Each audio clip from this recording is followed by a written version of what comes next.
एक बार एक नौजवान युवक अपने गुरु से पूछता है कि गुरुजी, सफलता का रहस्य क्या है? सफलता कैसे मिलती है? गुरुजी ने कहा कि कल तुम मुझे सवेरे नदी के किनारे मिलना। और फिर वो नौजवान युवक बड़ा इंटरेस्टिंग था सफलता के जो रहस्य को जानने के लिए, सफलता पाने के लिए, तो गुरु से मिलने के लिए नदी के किनारे पहुंच जाते हैं। जब नदी के किनारे पहुंच जाते हैं तो फिर गुरुजी बोलते हैं उस नौजवान युवक को, उसके शिष्य, आगे बढ़िए नदी के अंदर। अब वो आगे बढ़ते हैं और जब तक बढ़ने के लिए बोलते हैं तब तक कि जो पानी है नदी का वो गले तक या सीने तक ना आया हो।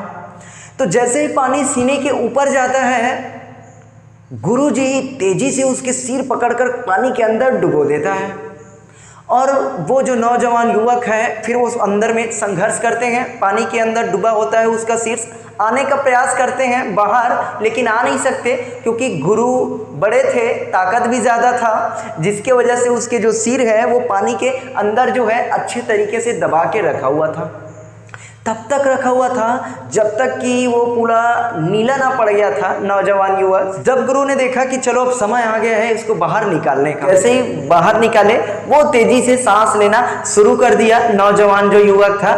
और फिर गुरुजी ने पूछा उस नौजवान युवक को कि सबसे पहले ये बताओ कि उस अंदर में क्या मन में आ रहा था, पहला जो क्वेश्चन है वो क्या आ रहे थे।